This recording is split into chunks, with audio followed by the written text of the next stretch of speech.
நடைபெற்று முடிந்திருக்கிற 2026 தமிழக சட்டமன்ற தேர்தலில் எஸ்டிபி கட்சி மதச்சார்பற்ற முற்போக்கு கூட்டணியில் இணைந்து நன்னிலம் சட்டமன்ற தொகுதியில் உதயசூரியன் சின்னத்தில் நாங்கள் போட்டியிட்டோம்.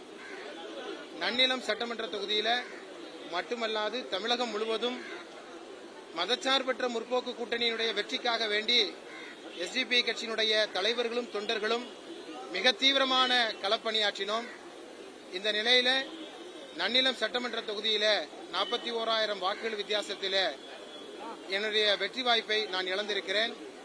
அதேபோல தமிழகத்திலும் மதச்சார்பற்ற முற்போக்கு கூட்டணிக்காக வேண்டி தீவிரமாக பிரச்சாரம் செய்திருந்த நிலையில் தமிழக மக்கள் தமிழக வெற்றி கழகத்திற்கு அந்த வாய்ப்பினை இப்பொழுது வழங்கியிருக்கிறார்கள்.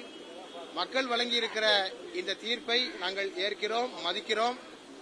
அதேபோல புதிய அரசு அதற்கு தலைமையேற்கவிருக்கிற மரியாதைக்குரிய தாவேகேவினுடைய தலைவர் விஜய் அவர்களுக்கு எங்களுடைய நெஞ்சார்ந்த நன்றி வாழ்த்துக்களை இந்த தருணத்தில் நாங்கள் தெரிவித்துக் கொள்கிறோம்.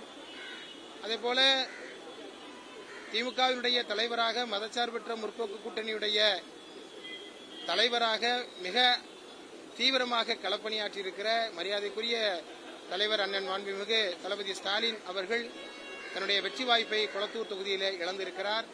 உண்மையிலேயே மிகுந்த மன வருத்தத்தை தருகிற, கவலையை தருகிற ஒரு தோல்வியாக இந்த வெற்றி வாய்ப்பு இழப்பை நாங்கள் பார்க்கிறோம். அதேபோல தமிழகம் முழுவதும் மிகச்சிறப்பானதொரு ஆட்சியை கடந்த 5 ஆண்டுகளிலே மாண்புமிகு அண்ணன் தளபதி அவர்கள் மிகச்சிறப்பான முறையிலே செயலாற்றியிருக்கிறார். யாரும் பின்தங்க விடப்பட மாட்டார்கள் என்று சொல்லுகிற அந்த வார்த்தைக்கு இணங்க அற்புதமான முறையில ஆட்சியை நடத்தியிருக்கிற நிலையில இப்பொழுது மக்கள் இந்த தீர்ப்பை வழங்கியிருக்கிறார்கள். இந்த தீர்ப்பை நாங்கள் மதிக்கிறோம். அதுபோல புதிதாக பொறுப்பேற்கவிருக்கிற அரசு இந்த தமிழ்நாட்டினுடைய இந்த மாநில சுயாட்சி உரிமைக்காக போராடுகிற அந்த உரிமையில ஒருபொழுதும் விட்டுக் கொடுத்து விடக்கூடாது. தமிழ்நாடு என்றாலே வேப்பங்காயாக கசக்கிற மோசமான ஒன்றிய அரசு இப்பொழுது நடந்து கொண்டிருக்கிற சூழலில தமிழ்நாட்டு மக்களுடைய உணர்வுகளுக்கும் தமிழகத்திற்கும் ஒரு மேன்மையை தருகிற மாநில சுயாட்சிக்கு வலு சேர்க்கிற வகையில தன்னுடைய நடவடிக்கைகளை அமைத்துக் கொள்ள வேண்டும். அதுபோல தன்னுடைய தேர்தல் அறிக்கையிலே சொல்லப்பட்டிருக்கிறபடி மகளிருக்கு ஒரு பாதுகாப்பான சூழலை நாங்கள் உருவாக்குவோம் என்று சொல்லியிருக்கிறார். அதுபோல போதையில்லா தமிழகத்தை நாங்கள் அமைப்போம் என்று சொல்லியிருக்கிறார்கள். இதுபோல சொல்லப்பட்டிருக்கிற இந்த செய்திகள் எல்லாம் உடனடியாக நடைமுறைக்கு வர வேண்டும்.